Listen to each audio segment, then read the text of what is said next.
Welcome back viewers, आप देख रहे हैं न्यूज 18 पर वीकेंड का सबसे भरोसेमंद कार्यक्रम ये देश है हमारा।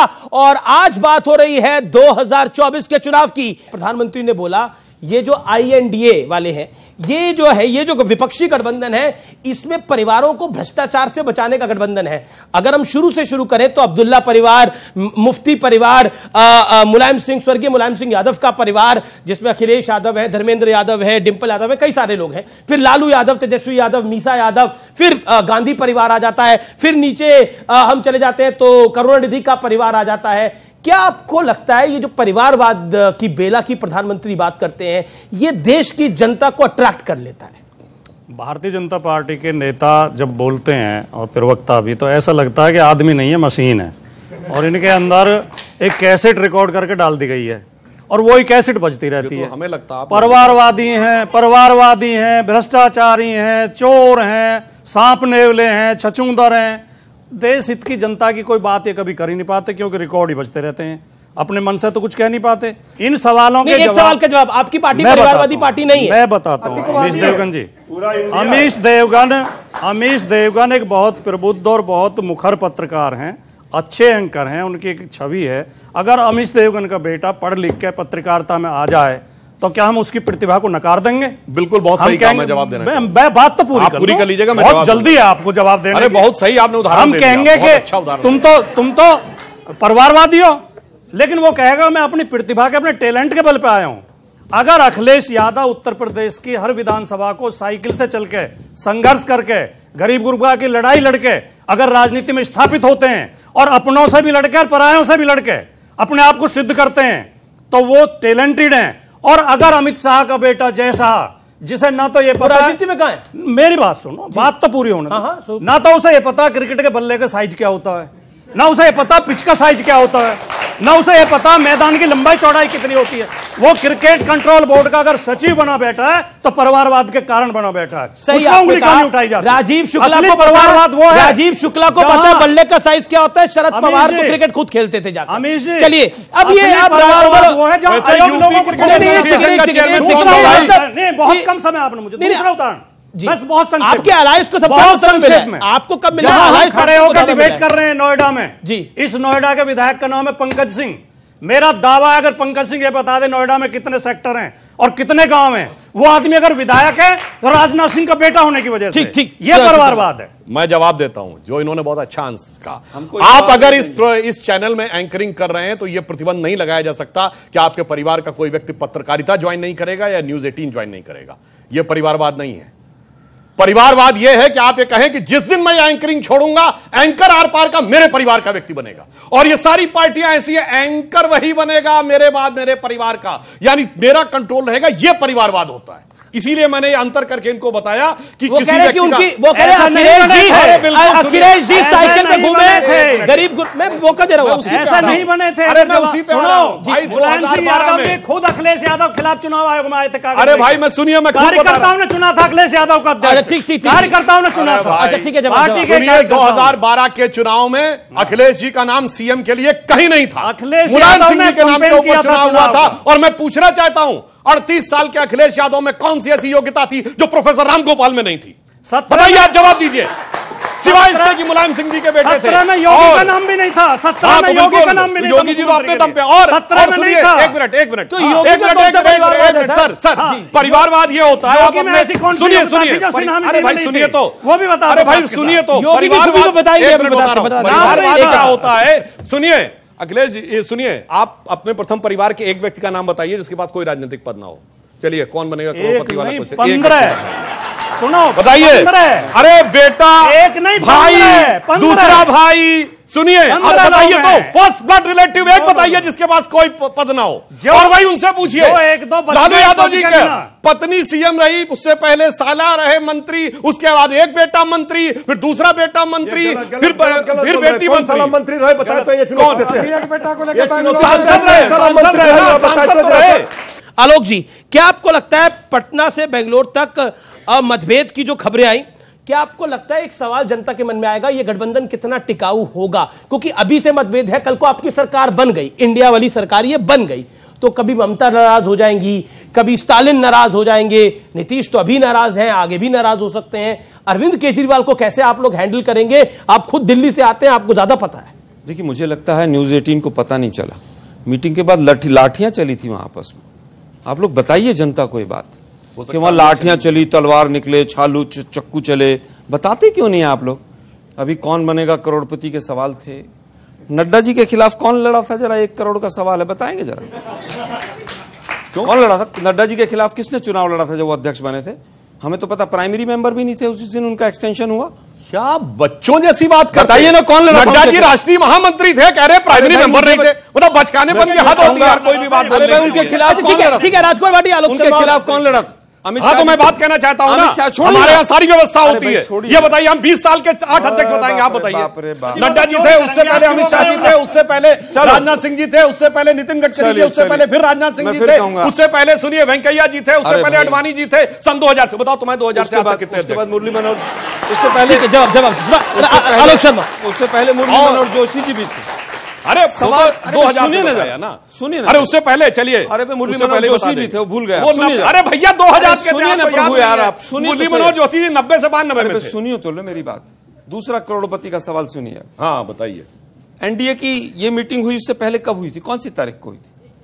पिछले सत्र से पहले। हर सत्र से 2 दिन पहले होती कोई मीटिंग नहीं, हर सत्र से 2 दिन पहले होती है। आपको नहीं पता? मैं न्यूज़ 18 को चैलेंज करता हूं उस मीटिंग वैसे बताऊं। अब तीसरा सवाल, वैसे एक लाइन बताएं आपको। सुनिए, छोड़िए ना, सुनिए एक लाइन बताएं। कौन बनेगा करोड़पति का? तीसरा सवाल करोड़पति का। सुनिए ना जरा, विद ऑल ह्यूमिलिटी, अगर मीटिंग हुई थी तो उसकी खबर नहीं पहुंची अब तक। नहीं, उसका कारण है, आपको बता रहे हैं। कारण ये है, कौन बनेगा? हर सत्र से 2 दिन पहले होती है, मगर इस बार चूंकि इन्होंने मीटिंग कर ली थी, इसलिए लोगों को लगा वो मीटिंग ज्यादा सरफेस आ गई, वरना हर संसद सत्र 2 दिन पहले हर बार मीटिंग होती है। ठीक है, लेकिन मीटिंग तो एक ऑल पार्टी मैं भी मीटिंग पूछूंगा होना अलग है। एनडीए की मीटिंग हमने नहीं देखी, मीडिया ने देखी हो तो बताए जरूर। कौन बनेगा करोड़पति का? तीसरा सवाल। अरे कोई पैसे नहीं दे रहा है कि सवाल ही पूछे जा रहे हैं, इधर से पूछते हैं उधर से पूछते हैं, जनता कह रही है भाई।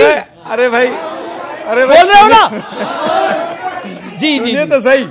1,76,000 करोड़ का घोटाला हुआ, कितने लोग जेल में? उसका एक का नाम बताइए। सुधांशु जी।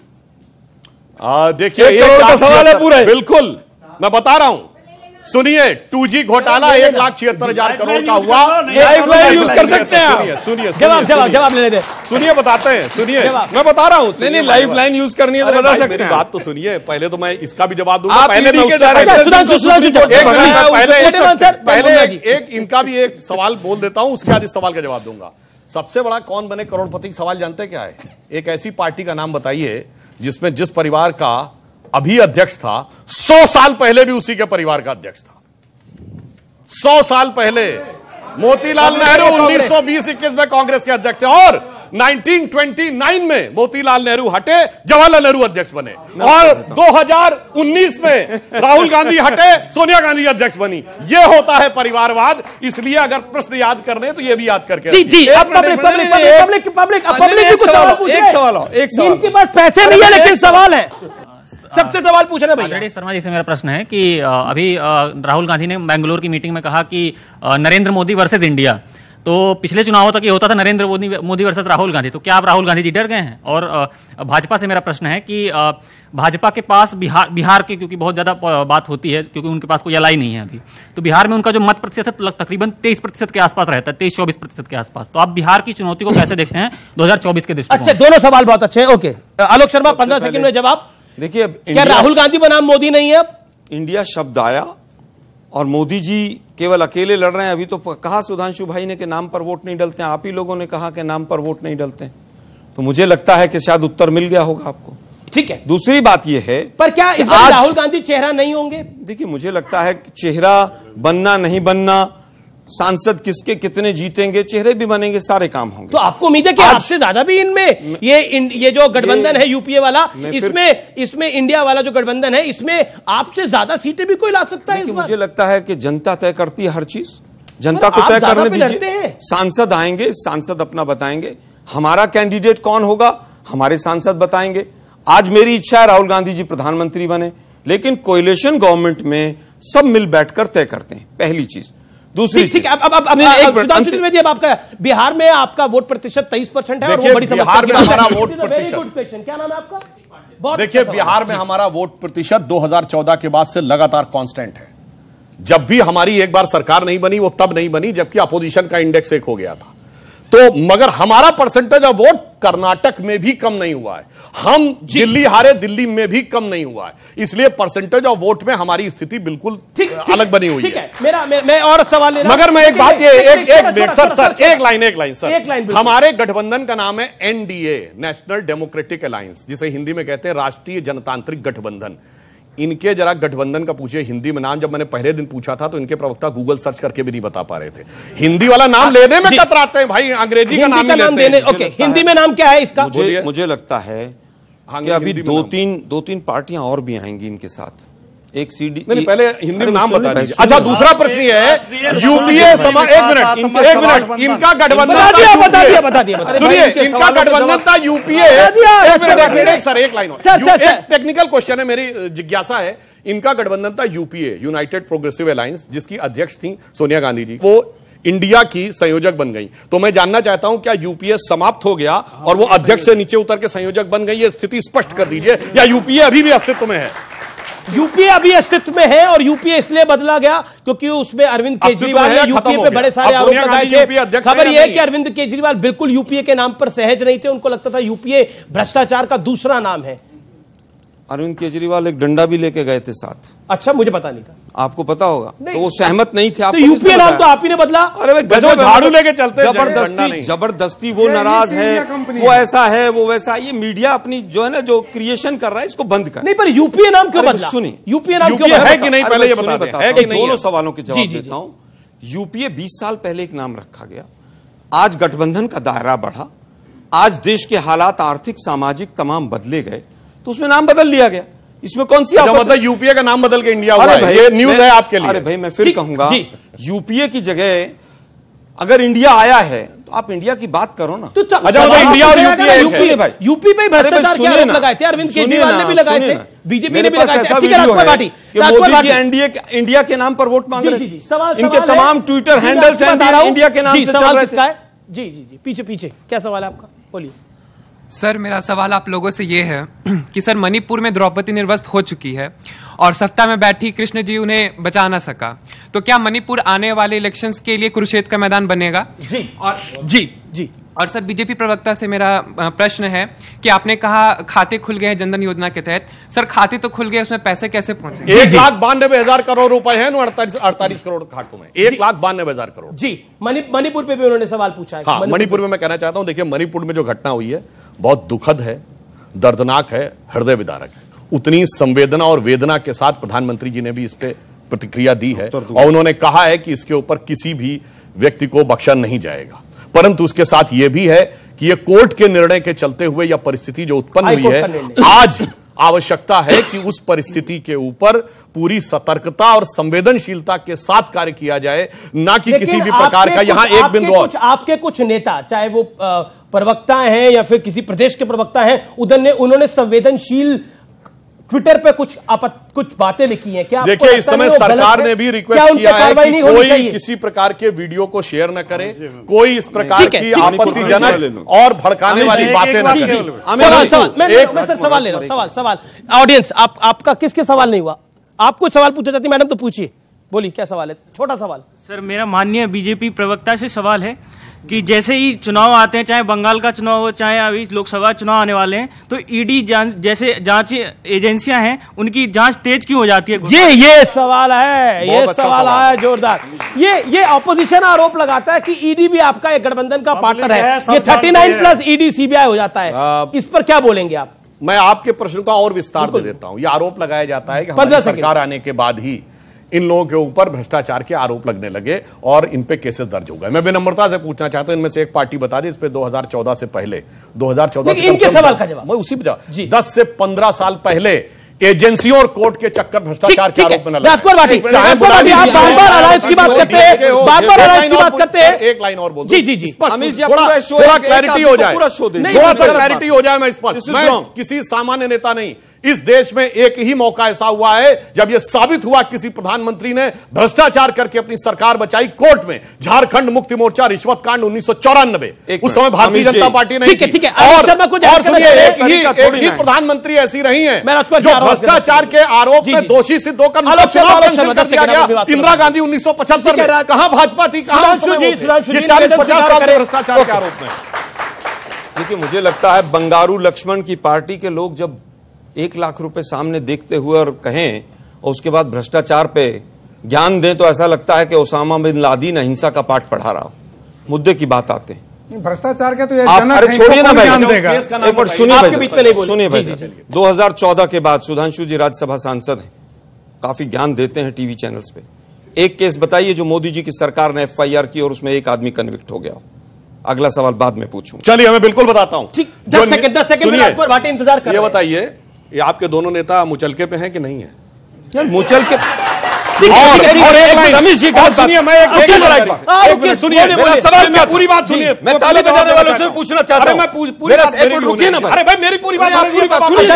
आप जबरदस्ती पूरे देश को भट्टा बैठा दिया आप लोगों ने, झूठ बोल बोल के। मेरा सवाल था कि 2014 के बाद मोदी जी ने एक FIR की हो, दोनों नेताओं पर जो FIR हुई है, जो केस हुआ वो 2012 का है। ताली बजाने वाले भी चलिए भाई, अब ये मान लिया 2012 का, अभी कहते हैं 2014 के बाद पेश किए गए। क्या बजाएं साहब, मैं फिर कह रहा हूं, फंस गए गुलफाम। मैं फिर कह रहा हूं 2014 के बाद एक केस जो मोदी जी की सरकार ने किया, उसमें एक आदमी कन्विक्ट हो गया हो तो उस केस को मेरा हाथ खींच रहे हैं, मुझे लगता है कि सबको सारे झूठ पेल के चले जाते हैं लोग, तालियां बजाते हैं। बजाइए तालियां। भाषा बोलिए। बेरोजगारी बढ़ रही है, मणिपुर जल रहा है, लड़कियों की जंघाओं में हाथ डाला जा रहा है, और जोधपुर में क्या हो रहा है? जोधपुर में कुछ नहीं हो रहा, अलवर में क्या हो रहा है? प्रॉपर्टी का विवाद को प्रॉपर्टी के विवाद को अगर आप तुलना करते तो दुर्भाग्य। एक लाइन तालियां बजा रही हैं, यहाँ पर शर्म आनी चाहिए। देखिए, मैं एक वाक्य कह दूं, न्यायिक प्रक्रिया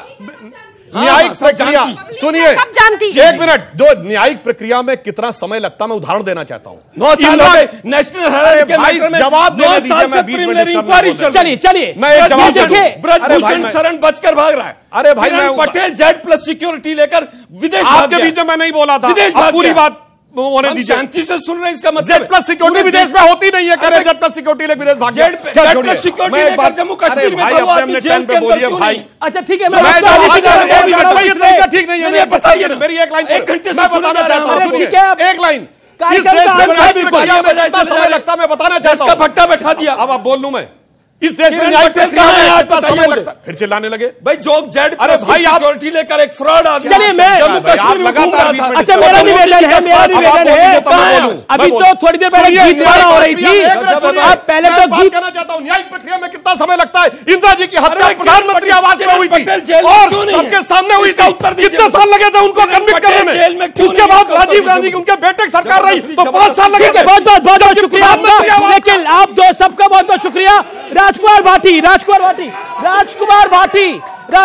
मैं माफी चाह रहा हूं, आपके पास मैं नहीं आ पाया, मैं माफी चाह रहा हूं, मैं आपके पास नहीं आ पाया। फिलहाल इस खास कार्यक्रम में इतना ही। उम्मीद है आज का कार्यक्रम आपको पसंद आया होगा, लेकिन क्या वाकई जो मैंने बोला कि आने वाले दिनों के अंदर ये जो 24 का चुनाव है इसमें घमासान बहुत बड़ा होगा, ये वाकई सच है? अभी हमें वही बानगी देखने को मिली। फिलहाल इतना ही, देखते रहिए न्यूज़ 18। नमस्कार।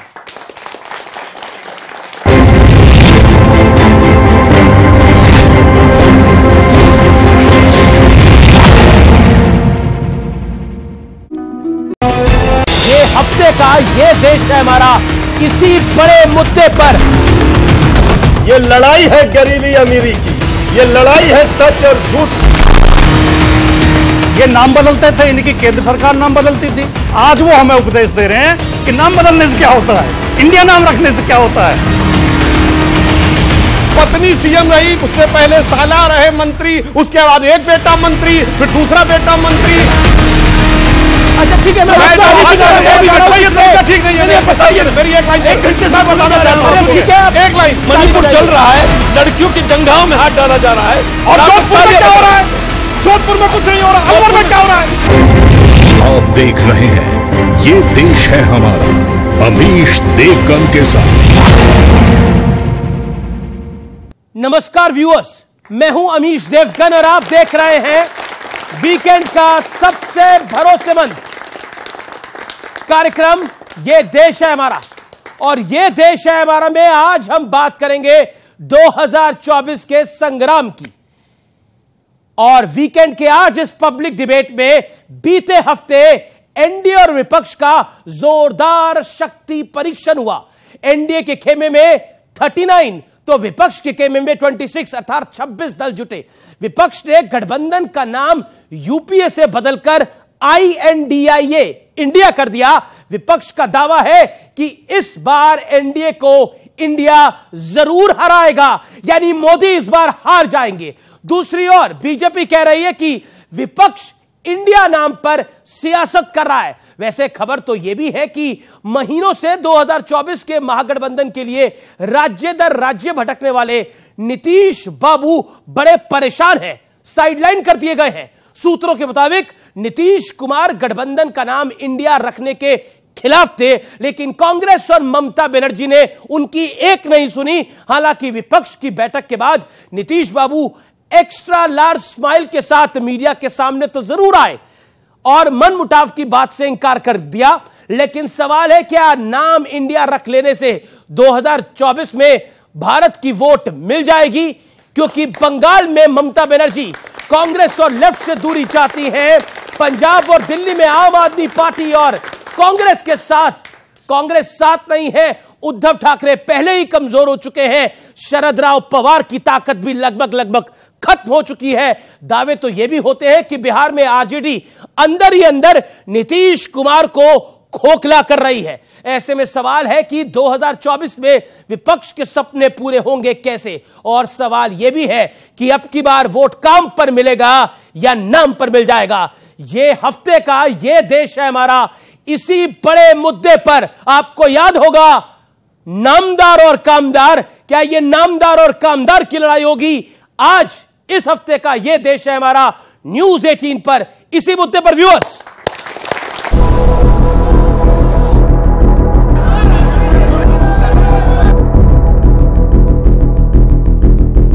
आप तो नामदार हैं, नामदार, हम तो कामदार हैं। 2024 का मैदान तैयार है, सेनाएं भी लामबंद हो चुकी हैं। एनडीए की 39 पार्टियों के सामने विपक्ष की 26 पार्टियां दम भर रही हैं। इस बीच विपक्ष ने अपने गठबंधन को इंडिया नाम देकर एनडीए पर वैचारिक बढ़त लेने का दांव चला है। कि गलबहियां मिशन नहीं है, मजबूरियां है। अपने राजनीतिक स्वार्थ के लिए ये लोग पास तो आ सकते हैं, लेकिन साथ नहीं आ सकते। This is a fight between India and the BJP. It is a fight between India and Mr. Narendra Modi. खबर यह भी है कि विपक्ष के खेमे में सब कुछ ठीक नहीं है। आरोप है कि कांग्रेस ने नीतीश कुमार की पूरी मुहिम को हाईजैक कर लिया है। ये भी दावा किया जा रहा है कि नीतीश कुमार इंडिया नाम रखने के भी खिलाफ हैं, लेकिन राहुल गांधी और ममता बनर्जी ने उनकी एक नहीं सुनी। हालांकि नीतीश कुमार फिलहाल तो इन सभी दावों को गलत बता रहे हैं। आज कह रहा है कि वो जो प्रेस कॉन्फ्रेंस हो रहा था उसमें थे ही नहीं, तो हम ही तो कह के सब बात मानिए लिया है सब, और वहां से उठ के हम चले आए यहाँ, इसलिए कि मेरी इच्छा राजगीर की हो रही थी ना। नीतीश कुमार जी वहां से निकले हैं तो उनको सपना में ये लगा होगा कि हम प्रधानमंत्री के उम्मीदवार हों, इसलिए वो गए थे। हो सकता है इसी के लिए नाराज होकर लौटे हों। दूसरी ओर मायावती, केसीआर, जगन मोहन रेड्डी, असदुद्दीन ओवैसी को अभी किसी भी गठबंधन में एंट्री नहीं मिली है और इसका गुस्सा इन नेताओं के बयानों से झलक भी रहा है। उस मीटिंग में शिवसेना है, शिवसेना सेकुलर हो गई है क्या? दिल्ली के मुख्यमंत्री हैं, उनकी पार्टी ने तो आर्टिकल 370 के था उसका सपोर्ट किया बीजेपी को। उस मीटिंग में नीतीश कुमार है जो एनडीए बीजेपी से मिलकर पहले मुख्यमंत्री बने। विपक्ष अपने गठबंधन के नाम को गेम चेंजर बता रहा है तो एनडीए इसे मौका परस्त सियासत ठहरा रहा है। सवाल है कि 2024 में जनता वोट नाम पर देगी या फिर काम पर? तो वोट पड़ेगा नाम पर या काम पर? जनता जनार्दन मेरे साथ है। आइए एक एक करके परिचय कराते हैं। आज मैं कह सकता हूं कि एनडीए और इंडिया यानी जो नया गठबंधन है उसके कई पार्टिसिपेंट हमारे साथ हैं। मेरे साथ मौजूद है सबसे पहले टीम एनडीए से doctor Sudhanshu Trivedi, member of parliament BJP के और प्रवक्ता, धीरेन्द्र कुमार प्रवक्ता एलजेपी के, और टीम इंडिया जो टीम यूपीए हुआ करती थी पहले उससे मौजूद है आलोक शर्मा, प्रवक्ता कांग्रेस पार्टी के, राजकुमार भाटी, प्रवक्ता समाजवादी पार्टी के, मृत्युंजय तिवारी, प्रवक्ता आरजेडी के, और जनता जनार्दन आपका जोरदार अभिनंदन है जी। चलिए तो इस चर्चा की शुरुआत जनता से करी जाती है कि इस बार वोट नाम पर या काम पर, कौन बोलेगा इसके ऊपर अपना हाथ खड़ा करे। आप बोलेंगे, बोलिए। वोट हमेशा काम के ऊपर मिलना चाहिए, नाम पर क्यों वोट मिलेगा? नाम पर आपको क्या लगता है, आप क्या कहना चाहते हैं? हमें जो वोट मिलना चाहिए वो काम पे मिलना चाहिए। काम पे मिलना चाहिए। तो आपको लगता है कि वोट काम पर मिलना चाहिए, आपको क्या लगता है? काम किया है? वोट काम पर ही मिलना चाहिए, और मोदी जी ने वो काम किया जो आज तक किसी ने नहीं किया। चलिए अब मैं इस चर्चा की शुरुआत कर लेता हूं। और मृत्युंजय तिवारी, शुरुआत के 60 सेकंड आज मैं इसलिए आपको दे रहा हूं क्योंकि बिहार से ही यह सारा कुनबा चला, लेकिन नीतीश बाबू को ही इन लोगों ने साइड कर दिया या फिर खबर गलत आई? क्या आपको लगता है कि इंडिया होने से इनका पूरा समर्थन मिल जाएगा आपको? देखिए, जो बातें मीडिया में खबरें आई कि आदरणीय नीतीश कुमार जी नाराज हैं या ये सब चीज जो खबर चली, इसका तो आदरणीय मुख्यमंत्री श्री नीतीश कुमार जी ने अपने वक्तव्य से स्पष्ट कर दिया। तो ये खबरें चलवाई जाती है इसलिए कि हमारे विरोधी बीजेपी परेशान है। जब से विपक्षी एकजुटता की मुहिम की शुरुआत बिहार से हुई, वो अब रंग ला रही है। उसकी सफलता की गारंटी बेंगलुरु की बैठक में देखिए कि 26 दल उस बैठक में शामिल हुए जी। और इसके बाद आदरणीय प्रधानमंत्री जी को, बीजेपी को एनडीए याद आई, अपने सहयोगी जो बड़े बड़े सहयोगी थे, जो पुराने थे, वो सब छोड़कर चले गए।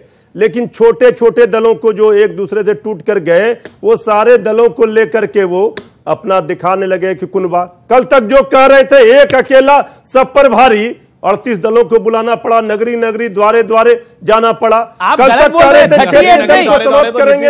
ये 39 हो गए हैं। आपके अपने 60 सेकंड में बात को रखा। अब धीरेन्द्र कुमार जी आपके पास आता हूं। एक मुझे कहानी याद आई, आपकी झोपड़ी भी जली लेकिन फिर सवार होकर आप उसी तरफ चले गए। ऐसा क्या हुआ? मजबूरी थी या कुछ और कमजोरी थी? न मजबूरी थी अमीश भाई, न कमजोरी थी। न मेरी झोपड़ी जली है, न मेरा महल जला है। हमारे नेता कानून के तहत जो कानूनी प्रक्रिया चल रही है, पार्टी हमारी तोड़ी गई भाई साहब के द्वारा।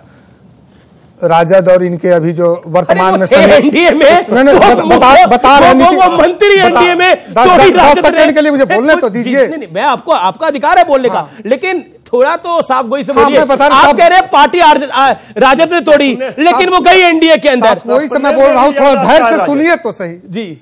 नीतीश कुमार जी आज तक किए क्या? सिर्फ तोड़ जोड़ की राजनीति। इसीलिए जो ललन बाबू है उनके राष्ट्रीय अध्यक्ष, मैं उनको बराबर पॉलिटिकल डायनामाइट बोलता हूं। ये शब्द वो आज तक तोड़ने का काम उन्होंने किया है। अब किसके मजबूरी में, किस मजबूरी में उन्होंने किया, लेकिन हमारे दल को तोड़ने के पीछे पूरा जिम्मेवारी मैं देता हूं जदयू के लोगों को और मुख्यमंत्री जी को और उनके राष्ट्रीय अध्यक्ष को। अब ये लोग जो कह रहे हैं बिहार में, एक पंक्ति मुझे याद आ रही है, अगर कहिए तो मैं गुनगुना दूं। जी जी जी। एक गाना था ना, एक दूसरे के लिए करते हैं प्यार हम, तो एक दूसरे पे करते हैं वार हम, एक दूसरे के लिए बेकार हम, एक दूसरे पे क्या लिखा हूं मैं? चलिए आप भूल गए, गाना भूल गए। लेकिन मैं आलोक शर्मा के पास आता हूं। कई बार हो जाता है ऐसा, जब कुछ बना के बोलना होता है तो भूल जाता है आदमी, लेकिन मैं कई बार भूलने को अलाउड है। सर लाइव शो है हमारा। ओके आलोक बाबू आपके पास आता हूं। अब आ गया याद आपको? पूरा कर देता हूं, मैं पूरा कर देता हूं। अब बोलिए तो परमिशन 2 सेकंड में पूरा कर देता हूं। 2 सेकंड पर देखिए, गाते आप अच्छा नहीं है, इसलिए गा के सुनाइएगा। 10 सेकंड जी पूरा। जी जी जी 10 सेकंड। एक दूसरे पे करते हैं वार हम, वार या प्यार, एक दूसरे के लिए बेकार हम, एक दूसरे के वास्ते देना पड़े तो सीटों में इसलिए उनको एक दूसरे के वास्ते देना पड़े तो नहीं तैयार हम। ये गा किसके रहे हैं? तैयार हम। मेरे को तो ऐसा लग रहा है कि मैं सुधांशु जी से पूछूंगा बाद में, इशारों को समझ अगर समझो तो राज को राज रहने दो। आलोक शर्मा, मैं आपके पास आता हूं। सवाल बहुत सारे हैं, लेकिन एक सवाल जरूर है, क्या आपको लगता है कि वोट नाम पर मिल जाएगा या काम पे मिलेगा? क्योंकि जनता ने बोला कैसे मिल जाएगा नाम पर वोट? देखिए, मुझे लगता है कि अभी तक तो मोदी जी ने तमाम वोट जो अपने नाम पर ही मांगे। बहुत हुई महंगाई की मार, अब की बार मोदी सरकार। बहुत हुआ महिलाओं पर अत्याचार, अब की बार मोदी सरकार। तो नाम पर वोट मांगने वाले तो मोदी जी थे, और वो नाम अब पूरी तरह से आरएसएस ने कर दिया खारिज। क्या मोदी जी के नाम पर या हिंदुत्व के नाम पर, केवल इस नाम पर हम जीत नहीं सकते हैं, और कर्नाटक इसका जीता जागता उदाहरण है। ये तो आरएसएस कह रही है। अब बात आती है काम की। काम अभी पूरा देखा पिछले 77-78 दिनों से किस तरह से मणिपुर जला है, और किस तरह से डबल इंजन की सरकार वहां पर आग में दरस्त होकर जिस तरह से पूरे मणिपुर को झोंक दिया है। उसके बाद भी आप कहते हैं कि काम बहुत अच्छा है। देश के ऊपर 4 गुना के करीब, 3.5 गुना के करीब कर्जा बढ़ा दिया। एक किसान के ऊपर 32,000 रुपए का कर्जा था, वो 74 पर पहुंच गया। बेरोजगारी और महंगाई हाईएस्ट है। 1150 रुपए का सिलेंडर है। चीन घुसकर बैठा है, मोदी जी क्लीन चिट दे रहे हैं। उसके बावजूद आप कहते हैं कि काम पर वोट मिलेगा। जी सुधांशु त्रिवेदी, अब इनका नाम इंडिया हो गया है।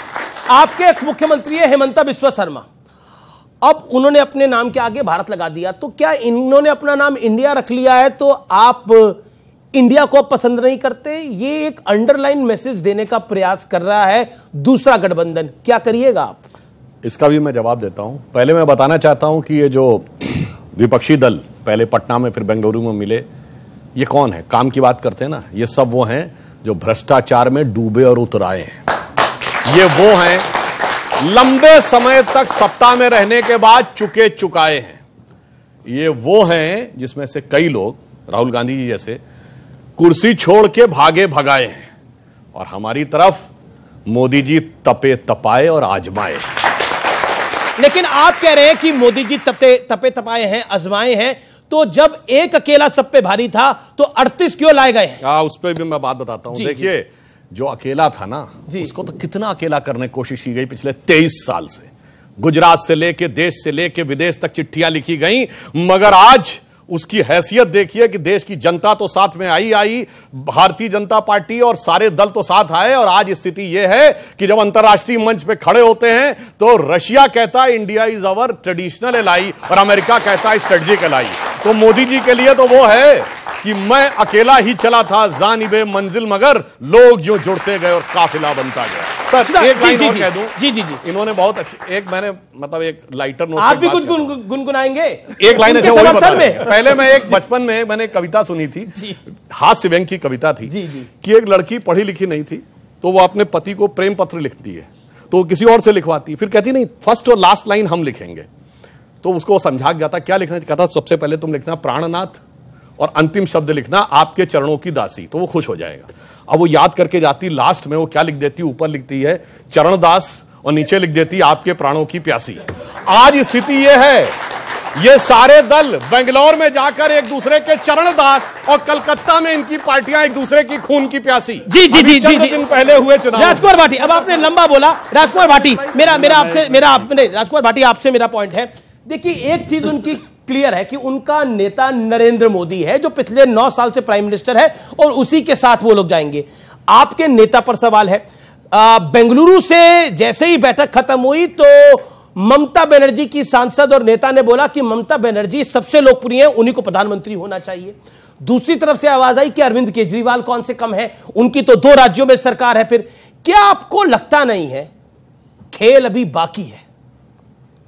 पंछी की पीड़ा पर जिसने सुंदर गीत सुनाया है, अभी अभी वो एक तंदूरी मुर्गा खाकर आया है। बातें तो इनकी बहुत अच्छी होती हैं, बातें तो ऐसा लगता है कि देश को बदल के रख देंगे। ये दावा करते हैं कि मोदी जी ने यूक्रेन रूस का युद्ध रुकवा दिया था, लेकिन मोदी जी मणिपुर में फेल हो गए। मणिपुर की हिंसा नहीं रोक पा रहे हैं, बोल तक नहीं रहे हैं। आपने अभी जो सवाल उठाए, देखिए जो अभी जो डिबेट शुरू हुई, 3-4 ऐसे शुभ संकेत मिले कि हमें लगता है कि इंडिया की सरकार तो बनने वाली है। पहली शुरुआत तो आपने की, अब तक हम ये सुनते हैं, हमारे कान पक गए मोदी जी तो हर समय चुनाव की तैयारी में रहते हैं, एनडीए हर समय चुनाव की तैयारी में रहता है, बीजेपी तैयारी में रहते, विपक्ष कुछ नहीं करता। लेकिन आज शुरुआत अमीश देवगन जी ने इन शब्दों के साथ की कि विपक्ष की तैयारी देख के लगता है कि 24 में घमासान होगा। की नहीं की? इसका मतलब इंडिया कामयाब है। दूसरी बात, जो बार बार हमें समझाते थे, ये नाम बदलते थे, इनकी केंद्र सरकार नाम बदलती थी, इनकी उत्तर प्रदेश सरकार नाम बदलती थी, मुगल सराय का नाम दीनदयाल नगर कर देते थे, लखनऊ का नाम बदलना चाहते हैं, इलाहाबाद का नाम प्रयागराज कर दिया। हम कहते थे नाम बदलने से क्या होता है, शहर तो वही रहेगा, सुविधा तो बढ़ेंगे नहीं। आज वो हमें उपदेश दे रहे हैं कि नाम बदलने से क्या होता है, इंडिया नाम रखने से क्या होता है। ये परिवर्तन देखिए आप। तीसरी बात इन्होंने कहा, नाम पर नहीं काम पर वोट मिलेगी। जो 38 पार्टियां एनडीए में हैं, पहली बात तो जो अहंकारपूर्ण घोषणा लोकसभा के अंदर की गई थी, एक अकेला सब पर भारी, वो खोखली साबित हो गई। अकेला इतना डरा कि ऐसे ऐसे दल इकट्ठे कर लिए जिनके नेताओं के नाम सुधांशु जी भी नहीं जानते। मेरा दावा है उनके नाम ये भी नहीं बता सकते उन नेताओं के। और ये 38 जो पार्टियां हैं अमीश जी, लेकिन आपने मैं आखिरी दो बात जी, ये जो 38 पार्टियां हैं, 24 तो इनमें ऐसी हैं जिनका आज तक खाता ही नहीं खुला है, जिनकी कोई सीट नहीं। सही बात आप कह रहे हैं, 24 का खाता नहीं खुला है, आपका सही है। जी 11 पार्टियां नॉर्थ ईस्ट से हैं, जहां से कुल 25 लोकसभा सीट आती हैं। सर है तो देश का, अभी मणिपुर बोले थे, अभी आ गए नॉर्थ ईस्ट, जहां से मैं केवल ये बताना चाह रहा हूं कि संख्या बढ़ाने के लिए देश में 1200 पार्टियां रजिस्टर्ड हैं जी, संख्या तो 1000 तक भी ले जाएंगे, लेकिन उनकी हैसियत क्या है? जो एनडीए के साथ पार्टियां हैं, उनके टोटल वोट पिछले चुनाव में 2 करोड़ थे, और जो इंडिया के बीजेपी का अपना ही 303 का नंबर है, तो बाकी का क्या करिएगा? आपका कितना नंबर है? एक सेकंड। और जहां तक आपने बोला भाई इलाहाबाद का नाम प्रयागराज बदल दिया, नाम बदला नहीं है, जो उसका वास्तविक नाम था उसको लेके आया गया है। फर्क है दोनों में, फर्क है दोनों में। अब जो फर्क है दोनों में, फर्क है दोनों में। अब इलाहाबाद का जो नाम प्रयागराज पहले था, इसलिए वो सवाल ये है मुन्ना जी आपके पास सवाल ये है, और आलोक शर्मा एक सेकंड जी सवाल ये है कि चाहे हम उसे प्रयागराज कहें चाहे इलाहाबाद कहें, सड़कें तो जू की तू रहेंगी। ठीक है, आपकी उस बात का जवाब मैंने माना, उन्होंने कहा नाम में क्या, प्रयागराज बदला हुआ नाम नहीं है, प्रयागराज ओरिजिनल नाम है जी। अब मैं सुधांशु आपके पास आता हूं और फिर आलोक शर्मा के बाद। सुधांशु 30 सेकंड में मुझे एक बात का जवाब दीजिए। आपने 38 दल इकट्ठा करे, जो बात राजकुमार भाटी ने बोली वो लॉजिकल है। अब उसमें से कई दल तो ऐसे हैं, 24 दल हैं लगभग जो मेरा पास नंबर है, जिनका कोई भी लोकसभा सांसद नहीं है। और क्या आपको लगता नहीं है कि उद्धव ठाकरे उस तरफ है लेकिन शिंदे आपकी तरफ है, शरद राव पवार उनकी तरफ है, अजीत पवार और प्रफुल्ल पटेल आपकी तरफ है, तो कहीं ना कहीं आप डिवाइड एंड रूल का गेम खेल रहे हैं अलायंस पार्टनर्स के अंदर। देखिए, जहां तक अगर ऐसी बात कहें तो कम्युनिस्ट पार्टी का एक भी लोकसभा में सांसद नहीं है। अगर इनसे पूछे समाजवादी पार्टी का यूपी के बाहर कितने सांसद हैं, जदयू के बिहार के बाहर कितने सांसद हैं, तृणमूल के बंगाल के बाहर कितने सांसद हैं, वो बात अपनी जगह है। पर बंगाल में तो है ना, बंगाल के बाहर कितने सांसद हैं, और सब ऑल इंडिया तृणमूल कांग्रेस, राजभर जी के राष्ट्रीय जनता दल। मैं पूछता हूं राजभर जी के कितने सांसद हैं? सर राजभर जी के कितने सांसद हैं? मैं तो कह रहा हूं ना, ऐसी अनेक निषाद पार्टी के कितने सांसद हैं? मैंने तो छोटों की नहीं बड़े बड़ों की बात बोली, और बहुत अच्छी बात। ये छोटे दल है? नहीं, मैंने इन्होंने कहा ना छोटे, हमने कहा बड़े दल। आपने जो बोला, इन्होंने जिस पर टिप्पणी की, घमासान होगा जनाब, घमासान होगा और जरूर होगा, मगर जानते हैं किसमें होगा? ये तथाकथित इंडिया के दलों में आपस में होगा घमासान। अभी देखिए जैसे जैसे चुनाव आगे बढ़ेगा, अभी तो फूफाई रूट के गए हैं, उसके बाद आप देखिएगा क्या होगा। सुनने में क्या आया कि ये लोग जब वहां जाके बेंगलोर में मिले तो केजरीवाल जी कांग्रेस वालों के साथ मुखातिब नजर नहीं आ रहे थे, ऐसी न्यूज आई।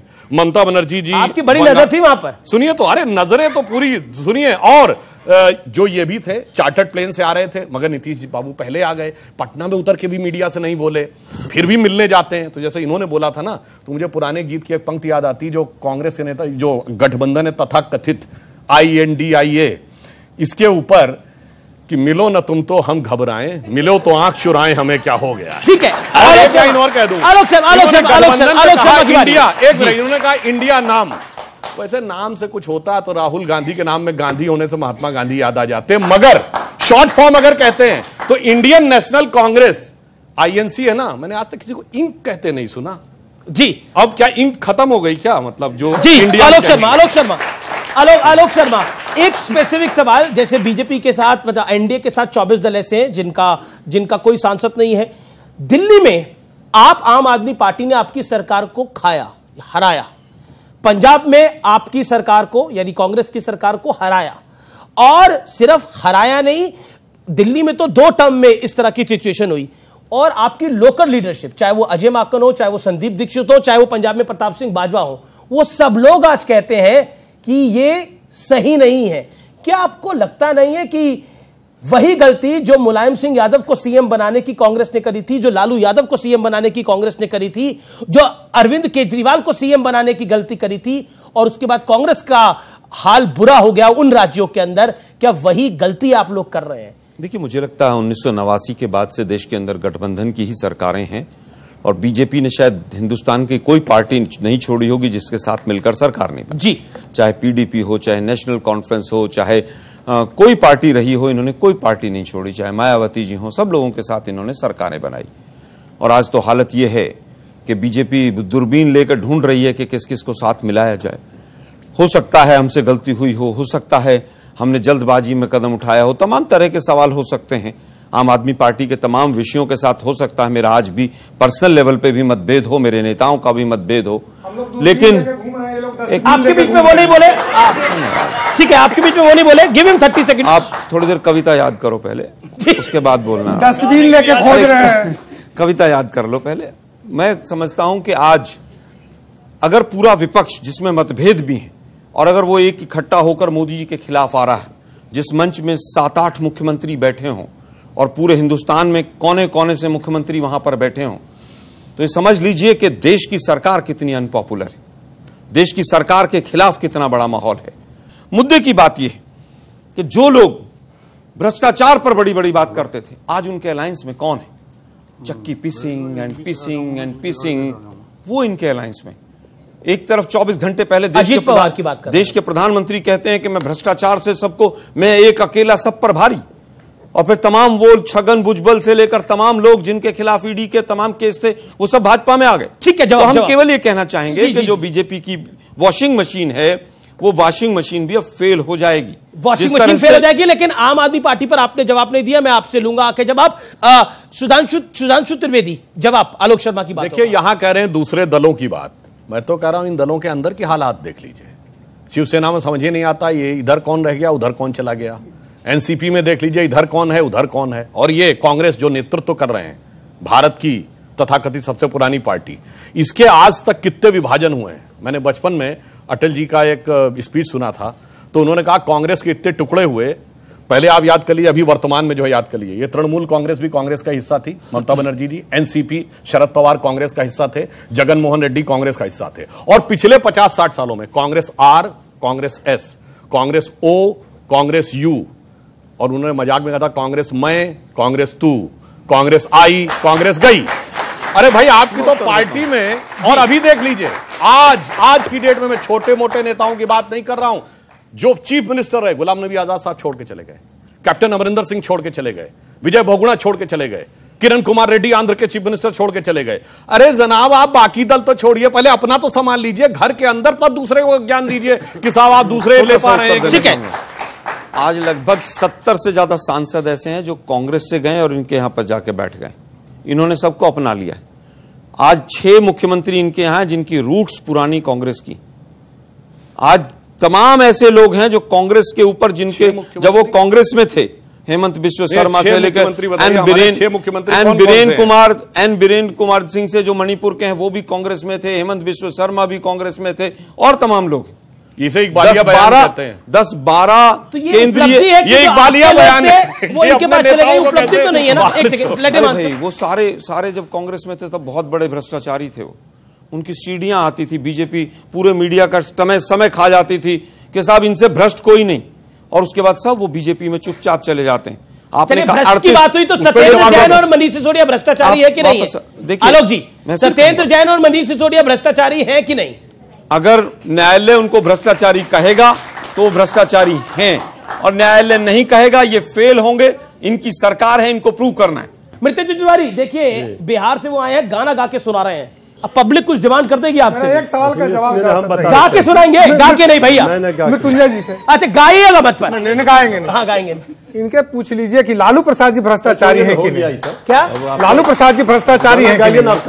इसका जवाब उनसे मृत्युंजय जी से पूछ लीजिए। सजा याफ्ता हो गए, अब आप मानते हैं कि नहीं ये पूछ लीजिए। अरे उनके इनसे मत पूछवाइए, इनसे पूछवा लीजिए। आलोक शर्मा जी से लालू यादव जी भ्रष्टाचारी है कि नहीं? मैं पूछना चाहता हूँ, एक सेकंड उनसे पूछ लिया, 10 सेकंड। छगन भुजबल भ्रष्टाचारी हैं? पहले उन पर बोलिए ना। लालू यादव से पूछ रहा हूँ। सजा याफ्ता है, उसमें कौन मना कर सकता है? लेकिन मैं पूछना चाहता हूं, उनमें कौन मना कर सकता है? लालू यादव सजा याफ्ता है, कौन मना कर सकता है? जवाब 10 सेकंड।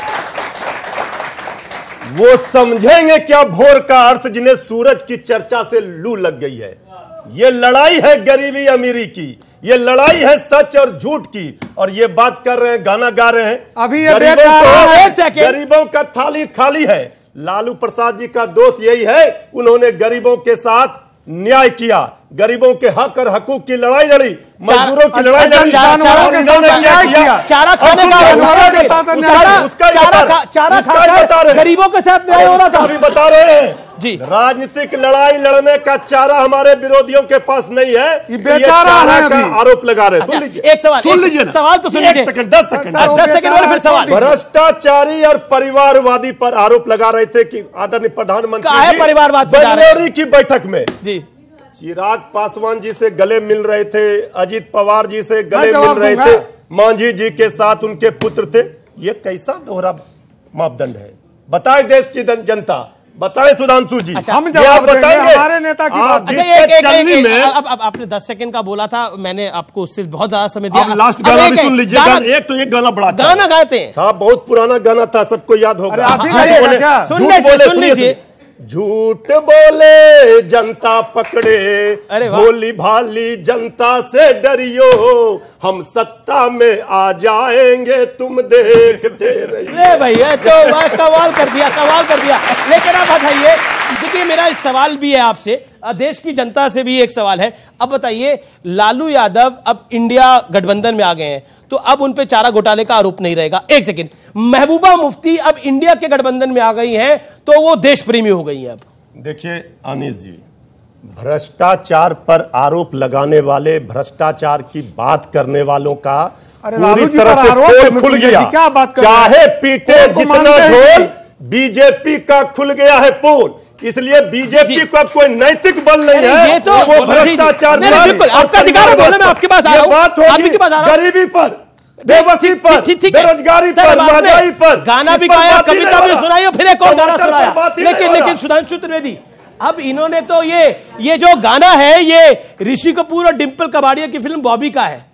किसी ने अगर देखी हो फिल्म, देखी होगी, एक राज कपूर साहब ने फिल्म बनाई थी। अब बताइए, वहां चले गए हैं, झूठ बोले कौवा काटे वाले गाने पे चले गए हैं। अभी बताते हैं, आप बताइए क्या बोलते जी।